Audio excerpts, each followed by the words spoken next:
Врачи поставили диагноз воспитанникам Мюрюнской юношеской гимназии. Причиной обращения за медпомощью стала норовирусная инфекция. В настоящее время дети находятся под наблюдением врачей в инфекционном отделении районной центральной больницы.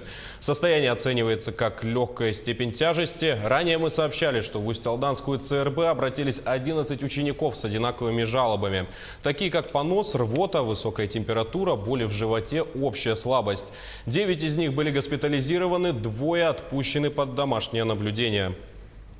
На сегодняшний день их состояние оценивается как удовлетворительное.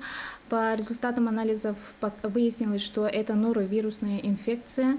Вода в школе по микробиологическим показателям не соответствует санитарным нормам. Сегодня и завтра учебный процесс в школе приостановлен, ведутся дезинфекционные работы. Лабораторные исследования еще не завершены, санитарно-эпидемиологическое расследование продолжается. В первый же день регистрации сообщений специалистами Роспотребнадзора с пищевого блока работников указанного блока изъяты необходимые образцы для дальнейшего исследования. В настоящее время исследования не завершены. Одновременно с Чураптинским межрайонным следственным отделом Следственного комитета проведена процессуальная проверка, по результатам которой возбуждено уголовное дело по признакам преступления, предусмотренного частью 1 статьи 238 УК РФ. В настоящее время дело находится на стадии предварительного расследования.